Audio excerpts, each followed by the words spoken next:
So we're picking up from the end of the previous chapter with Shigaraki trying to escape from the fighter jets and trying to get rid of the New Order quirk. Because at the last second before he took it from Star and Stripe, she made a new rule where New Order, the quirk itself, would revolt against other quirks, which led to it like fighting All For One's quirks in like his vestige world. Also, it's pretty cool that Shigaraki has like wings now. It turns out at like the last second before the Nomu exploded, he took the wing quirk from him. And I talked about this in my spoilers video, but it's possible that this could be the wing quirk that we see from the kid in chapter 1. Horikoshi pretty much confirmed that the wing Nomu was in fact that kid. And we know that Yujiko duplicates quirks, so I wouldn't be surprised if like this is still somehow originally that kid's quirk. And it's probably not going to happen, but I hope he keeps this for like the rest of the series, because it would just be pretty cool if he just had like wings. It would make him like more imposing. I mean, especially how he looks later on in this chapter. But anyway, he's trying to get rid of New Order now because of the rule that I said she put on it, with it revolting against other quirks. It turns her into like this vestige gigantomachia. But it's not only destroying his quirks, it's also like destroying the All For One vestige itself. Because he's like, otherwise I'm going to disappear. And I guess that's because he represents like the All For One quirk in the Shigaraki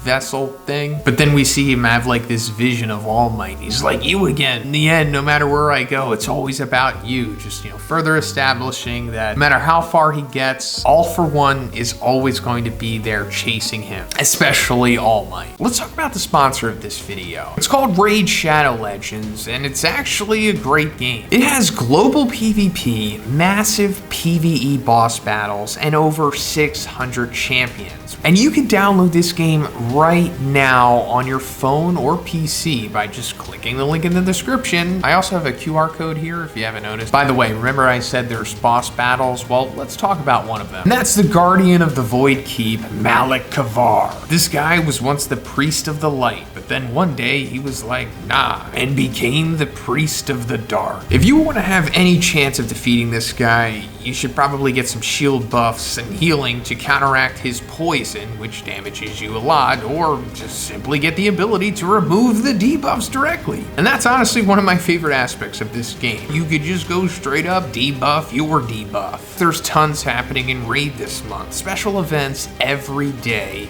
such as the brand new huge feature Guardian Ring that gives you a load of new ways to use your champions. And at the start of December, Raid's releasing one of its biggest, most anticipated features ever. It looks insane, and with all of these new updates and an even bigger one right around the corner, now's the perfect time to get started in Raid. So guys, if you want to get a head start in Raid Shadow Legends, all you gotta do is just click the link in the description or scan the QR code right here. And you'll get the epic hero Chonaru, who is the GOAT in the Doom Tower. 200,000 silver, 1 experience boost, 1 energy refill, and 1 ancient shard, so you can summon an awesome champion as soon as you get in the game. All this treasure will be waiting for you right here in the inbox. But act now, because the rewards will only be available for the next 30 days and only for new players. Once you're in, you can find me in-game under the name Big Zhoniin. And if you're fast, you can join my clan. It's that easy, guys. Just click the link in the description and I'll see you in the game. But then Shigaraki just finally like blasts out of there. And it's so powerful that it's like blowing the fighter jets back. And he winds up crashing in this random house that one of the low-level Tartarus escapees was like squatting in. And when he busts in there, the girl that's with him says, it's a monster. And that's pretty accurate because he does look like a monster. He looks really cool, like something you'd probably see on the cover of an Iron Maiden album. But also maybe this could be a parallel to how Izuku was coming off of his dark, raggedy monster aesthetic arc, and Shigaraki is getting like his speed run of that, because obviously they've had many parallels throughout and will continue to. But he tries to take this guy's quirk and then give him New Order, you know, to get rid of it. But it turns out that it's not going to be that simple, because the New Order Star and Stripe vestige thing has pretty much exhausted its stamina. And I speculated about this in my previous review because I assumed that once she was like fully decayed, then the vestige would dissipate as well, meaning that she was on borrowed time. And that was half true, because once she fully decayed, it continued to live on and fight in the vestige world, but then was exhausted after that, which was like a couple minutes maybe. I don't think that much time had passed. But she says, I'm almost destroyed from fighting all of them. It's a shame I couldn't kill you. Now we know in the previous chapter she at least was able to destroy his reflect quirk, but as far as I know, no other quirks have been named. But in this panel, it looks like she's destroying another quirk maybe, so it's possible that she took multiple quirks from All for One. But then we're coming to this amazing panel, dare I say one of the best in the series, and it's like this vestige fire skull New Order death rattle thing, where it says, as long as people are still willing to help each other, the will of a hero shall be passed on, and they will surely put an end to you. And as the New Order quirk vestige thing finally dissipates, we cut to little Tenko imprisoned in like hand, looking like he's in Mahito's domain expansion, and he says, a hero? Izuku Midoriya. So this is pretty cool, and I think I know where this is headed. That is to the end of the series. If I talked about it all here, this video would just run on, so I'm gonna have to make another video dedicated to what I think is going to happen in the end and why it involves Tenko, and I'm sure a lot of you know where I'm headed with that stuff. But anyway, afterwards, they weren't able to find Shigaraki, and once news got out that Star and Stripe had died in battle against him, the other countries that were going to send support to Japan, like the other heroes we saw silhouetted with Star and Stripe, such as Salam, who we're actually seeing in this chapter,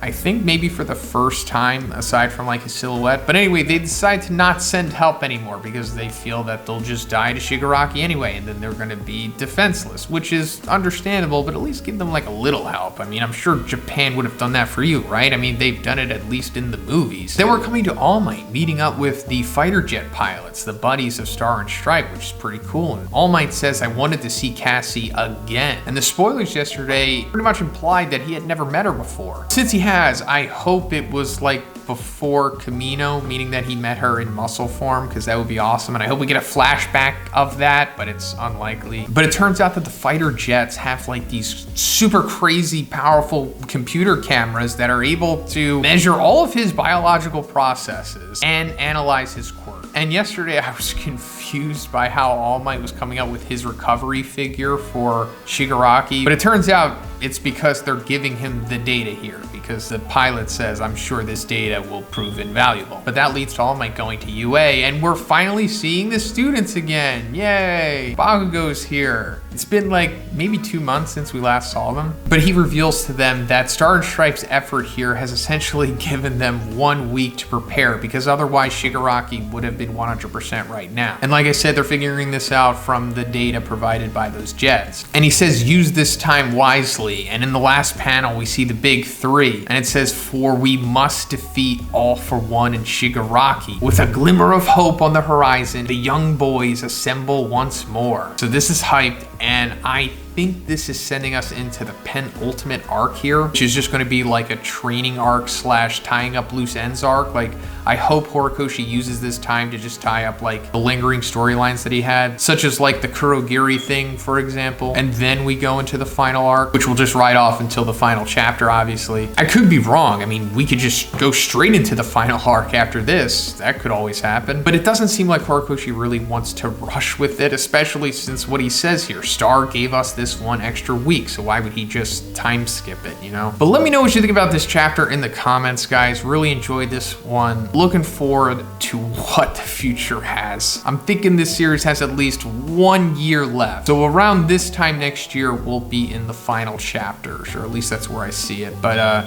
let me know what you think, and if you like the video, guys, please give a like, and please subscribe if you haven't already. Have a great day. See you in the next one.